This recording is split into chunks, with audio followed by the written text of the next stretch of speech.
You know the iPhone. You know the Apple logo. You know the man in the black turtleneck who made Think Different a global mantra. But do you really know Steve Jobs? Before the world saw him as a tech messiah, he was a college dropout, a failed leader, a fired CEO, a broke visionary, and a lost soul. And that is the version of Steve Jobs they never show. So why should you watch this? Because failure isn't the opposite of success. It's the dirty, painful, powerful fuel that makes it possible. If you've ever felt defeated, rejected, or just not good enough, this story isn't just Steve's. It might be yours too. Let's go back. Before Apple. The abandoned son. Steve Jobs was born in 1955 to a young, unwed couple, Joanne Schiebel and Abdul Fattah Jandali. They gave him up for adoption. That's how Paul and Clara Jobs became his parents, ordinary working-class folks. But deep down, Steve always carried that wound of being given away, not wanted, rejected at birth. And this rejection shaped him. It gave him an edge, a need to prove himself, a hunger to build something that couldn't be abandoned. He once said, "I wanted my parents to be proud of me, even if they weren't the ones who raised me." A restless soul in a broken system. In school, Steve was difficult. He was smart, but bored, curious, but rebellious. He played pranks, challenged teachers, and questioned authority. He once got suspended for sticking needles into classroom sockets, not because he was cruel, but because he was curious. He didn't memorize, he explored, and that doesn't fit well in traditional schools. Steve later said, "School was just a place to keep me from getting into trouble." He didn't belong to the system. He wanted to redesign it. College dropout or future creator. Steve made it to Reed College, a liberal arts school in Oregon, but he dropped out after just one semester. No money, no direction, no plan. He slept on friends' floors, walked 7 miles to get free meals at the Har Krishna temple, and collected Coke bottles to make a few cents. But he didn't waste time. He audited classes he actually cared about, like calligraphy. Years later, when designing the first Mac, he used what he learned in that class to introduce beautiful fonts, a first in computing.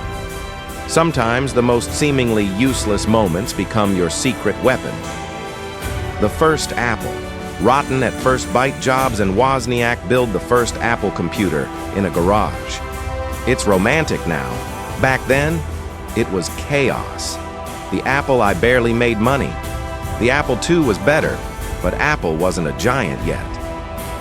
Then came the Lisa project, named after Jobs' daughter, whom he denied at the time.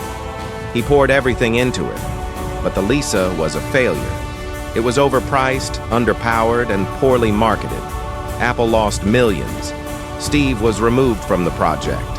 He called it innovation. The market called it useless, painful, personal, public.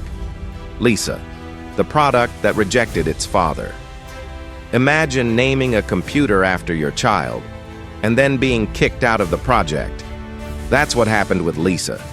Steve wasn't just a businessman. He was emotional, obsessive, controlling. He demanded perfection and refused compromise. His team grew frustrated. His bosses got nervous, and Apple began to doubt its own co-founder. Jobs responded by starting a secret project inside Apple, the Macintosh. But instead of saving him, it almost destroyed him. Rise of the Mac and a public downfall. In 1984, Apple launched the Macintosh with a Super Bowl ad that is now legendary. Steve was back on top, briefly. The Mac was beautiful, visually stunning, but inside, slow, buggy, expensive. Developers hated it. Consumers didn't buy it. The internal conflict between Jobs and CEO John Sculley grew bitter. Steve lost support inside the company. By 1985, at just 30 years old, Steve Jobs was fired from Apple. The company he co-founded threw him out. He called it devastating. And also, the best thing that ever happened to him. NeXT and Pixar, 2 gambles, 1 vision. Now on his own, Jobs started a new company, NeXT, high-tech, beautifully designed, a commercial flop. But Jobs wasn't done. He also bought a small animation studio from George Lucas. It was called Pixar. People laughed. Animation? Steve Jobs? For 10 years, Pixar made no profit. But then came Toy Story, and everything changed. Jobs bet millions on faith, on vision, on failure. Pixar became the future of animation. NeXT's software eventually became the foundation of macOS. Two failures became seeds of greatness. The ultimate comeback. By 1996, Apple was collapsing. No innovation, no direction, no hope. They bought NeXT to salvage their software and unknowingly brought Steve Jobs back. In 1997, he became interim CEO. In 1998, he launched the iMac. Then came the iPod, the iTunes Store, the iPhone, the iPad. In 14 years, he turned Apple into the most valuable company in the world. But that wasn't the real comeback. The real comeback was that Steve Jobs had failed more than anyone in the room. And that made him fearless. Final truth. Why his failures made him great. Here's the truth you weren't told. Steve Jobs was abandoned. He was fired. He was broke. He was hated by some, idolized by others. He was wrong many times before he was right. He wasn't great in spite of his failures. He was great because of them. So if you've failed, good. If you've been doubted, good. If you've been rejected, good.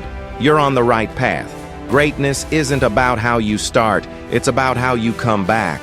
Steve Jobs, the man who failed first and then changed the world. If this story inspired you, you're not alone. There are millions of dreamers out there, just like Steve once was. And here on this channel, we celebrate the real journey, not just the highlight reel. Subscribe to Legend Made here for more stories of struggle, grit, and greatness. Hit that bell icon so you don't miss the next untold truth. Because legends aren't born, legends are made right here.